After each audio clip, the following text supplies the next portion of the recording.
ये कहानी है चंचल नाम की लड़की की, जो बहुत ही ज्यादा खुश रहा करती थी। वह बहुत ही चंचल स्वभाव की लड़की थी। वह जहाँ भी जाती सबका दिल जीत लिया करती थी। वह बहुत ही खुश मिजाज लड़की थी। कैसे हो काका, देखो मैं आपके लिए क्या लेकर आई हूँ। ठीक हूँ बेटा, क्या लेकर आई है? जरूर ही खजूर लेकर आई होगी, मुझे पता है। तू सबका कितना ख्याल रखती है, भगवान तुझे सारी खुशी दे। काका, काकी नजर नहीं आ रही हैं। काकी कहाँ गई? तेरी काकी पड़ोस के घर में गई है। आजा तू भी खजूर खा ले।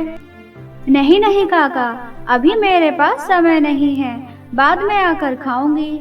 अभी मुझे हवेली जाना है। रानी के कपड़े सिले थे, वे सिल गए हैं, उसे देने के लिए जा रही हूँ। अच्छा बेटा, कपड़े तुमने सिले हैं? कपड़े भी सिल लेती हो, ये तो बहुत अच्छी बात है। हाँ काका, कपड़े मैंने ही सिले हैं, मैं कपड़े भी सिल लेती हूँ। अच्छा काका, तो अब मैं चलती हूँ हवेली पर, मुझे देर हो रही है। काकी आए तो बोल देना कि मैं उनके लिए खजूर लाई थी। ठीक है बेटा, मैं तुम्हारी काकी से बोल दूंगा। ठीक से जाना। इतना कहकर संजना हवेली चली जाती है। हवेली में उसे महारानी मिलती है। अरे वाह संजना, तूने तो बहुत ही अच्छा सूट सिला है। मुझे सिर्फ तेरे हाथ के सूट सिले हुए पसंद आते हैं, वरना मुझे पूरे गांव में किसी के भी हाथ के सूट सिले पसंद नहीं आते हैं। कोई गला बड़ा कर देता है तो कोई छोटा कर देता है। मुझे सिर्फ तेरे हाथ के ही कपड़े पसंद हैं। अरे नहीं मालकिन, ऐसा कुछ नहीं है, ये बस आपका प्यार है और कुछ नहीं है। अब मुझे आज्ञा दे, मुझे जाना है। देख संजना, मुझे गुस्सा मत दिलाया कर। मैंने तुझसे कितनी बार कहा है, मुझे मालकिन मत बोला कर, मुझे माँ बोला कर। माँ, मैं तेरी माँ जैसी हूँ। माँ, आप बहुत ही अच्छी हैं। आपने इस अनाथ को माँ का प्यार देकर इस दुनिया की सारी खुशियाँ दे दी। भगवान करे मेरी उम्र भी आपको लग जाए। खबरदार, अगर तूने आज से अपने आप को अनाथ कहा तो। मैंने तुझसे कितनी बार कहा है कि हवेली में आकर रह ले, मगर तू रहती नहीं। और आज के बाद तूने अपने आप को अनाथ कहा तो मुझसे बुरा कोई नहीं होगा, समझी संजना? अच्छा माँ, तो अब मैं चलती हूँ, मुझे और कहीं भी जाना है, किसी और के कपड़े भी देने हैं। अच्छा संजना, जाते जाते ये डाकघर में देती चली जाना, और ये ले कुछ सब्जियाँ भी ले जा। और हाँ, राहुल के पापा आएंगे, मैं तेरे घर की मरम्मत भी करवा दूंगी, क्योंकि अब बरसात भी आने वाली है। और मेरी बच्ची, अगर कोई परेशानी हो तो तू हवेली में आके रह लेना। तू ये मत सोचना कि ये हवेली तेरी नहीं है, मैं तेरी माँ जैसी हूँ। ठीक है मेरी संजना? शुक्रिया माँ। ठीक है, तो अब मैं चलती हूँ। अरे संजना बेटिया, तू यहीं आ गई? मैं तेरे घर ही आ रहा था। अरे काका, राहुल की चिट्ठी आई है या नहीं? मुझे जल्दी से दे दो। हाँ बेटा, आई है, ये लो राहुल की चिट्ठी। राहुल संजना का बचपन का दोस्त था। संजना राहुल से प्यार करती थी। खुशी के मारे वह झूमते हुए बोलती है, काका आपको पता है राहुल आ रहा है, मैं आज बहुत खुश हूँ। अरे मैं यहाँ क्या कर रही हूँ? मुझे तो अभी बहुत सारी तैयारियाँ करनी है राहुल के लिए। अच्छा काका, तो मैं चलती हूँ। अरे बेटा संभल के। है ऊपर वाले, इस बच्ची की खुशियों को किसी की नजर न लगे। 2 दिनों के बाद संजना हवेली पर जाती है। अरे संजना बेटा, तू आ गई। देख यहाँ कितना काम फैला हुआ है, कोई भी कुछ काम देख ही नहीं रहा, और मेरी तो कोई सुनता ही नहीं है। तू जाकर रसोई घर में देख ले कि कुछ रहा तो नहीं। माँ, इतनी सारी तैयारी राहुल के आने की खुशी में हो रही है ना? आज तो बहुत ही खुशी का दिन है। आज मेरा बेटा राहुल आ रहा है, और आज ही उसकी मंगनी राजा सूर्यवंशम की बेटी के साथ होने वाली है। ये सुनकर संजना बहुत परेशान हो जाती है, मानो जैसे कि उसके पैरों के नीचे से जमीन खिसक गई।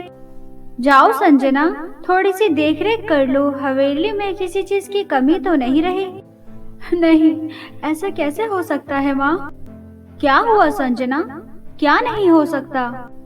माँ, क्या राहुल तैयार है शादी के लिए? अरे संजना, वो मेरा बेटा है, वो भला मेरी बात को मना कैसे कर सकता है? ये सब सुनकर संजना का दिल बैठ जाता है। वे सारा काम खत्म करके वहाँ मेहमानों से पहले अपने घर आ जाती है। भगवान, ऐसा मेरे साथ क्यों होता है? क्या मैं इतनी बुरी हूँ? क्या मेरी इतनी बुरी किस्मत है कि मैंने राहुल से प्यार किया और राहुल भी मुझे नहीं मिला, वो भी किसी और का हो रहा है। भगवान, मेरी इतनी बुरी किस्मत क्यों है भगवान? काश मैं मर ही जाती बचपन में, ऐसी जिंदगी से तो अच्छा था।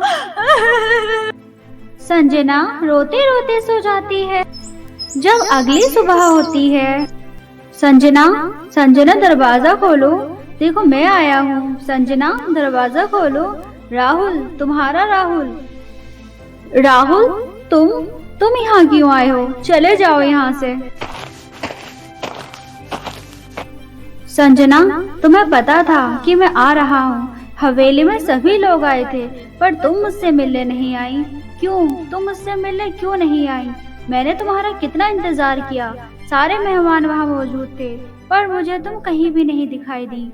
तुम्हें नहीं पता मैं कितना गुस्सा हो रहा था, कितना नाराज था, पर तुम्हें आना चाहिए था। हवेली तुम क्यों नहीं आई संजना? अरे नहीं राहुल, ऐसा कुछ नहीं है। कल रात मेरी बहुत तबीयत खराब थी, इसलिए मैं नहीं आई। शादी मुबारक हो राहुल। अरे नहीं पगली, तुमने कैसे भला सोच लिया कि मैं शादी के लिए हाँ कर दूंगा? मैं सिर्फ तुमसे प्यार करता हूँ और मैंने माँ से भी मना कर दिया कि मैं शादी करूंगा तो सिर्फ संजना से, और मैं किसी से भी शादी नहीं करूंगा। मुझे लगता है तुम इसीलिए ही रात नहीं आई थी हवेली पर मुझसे मिलने के लिए। अरे वाह राहुल, आई लव यू। मुझे लगा राहुल तुम मुझे भूल चुके हो और मैंने तो तुम्हें पाने की चाह ही छोड़ दी थी।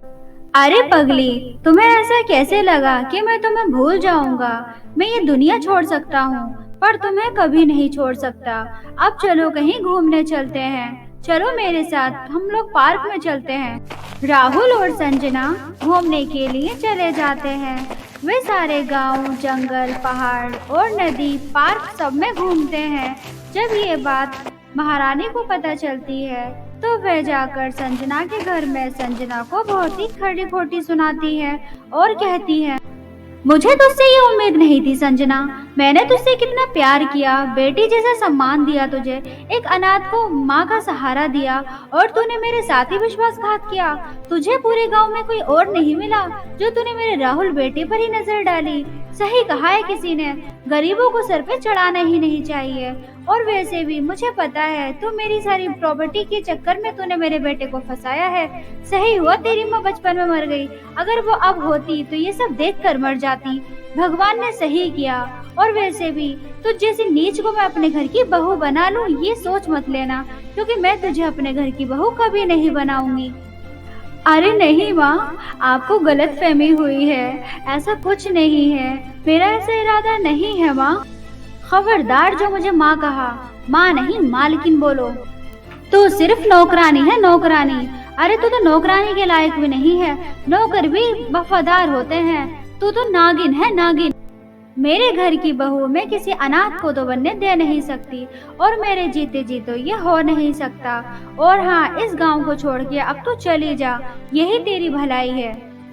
तुझे पैसे चाहिए ना, ये ले, कितने पैसे चाहिए? अब यहाँ से दफा हो जा और अपनी शक्ल मत दिखाना इस गांव में। तेरे भलाई के लिए बोल रही हूँ, वरना मुझसे बुरा कोई नहीं होगा संजना। इतना बोलकर मालकिन वहाँ से चली जाती है और इधर संजना को बहुत ही बुरा लगता है और वह रोने लगती है। तुझे ऐसा नहीं करना चाहिए था संजना, किसी माँ का दिल नहीं दुखाना चाहिए था, ये बहुत गलत किया।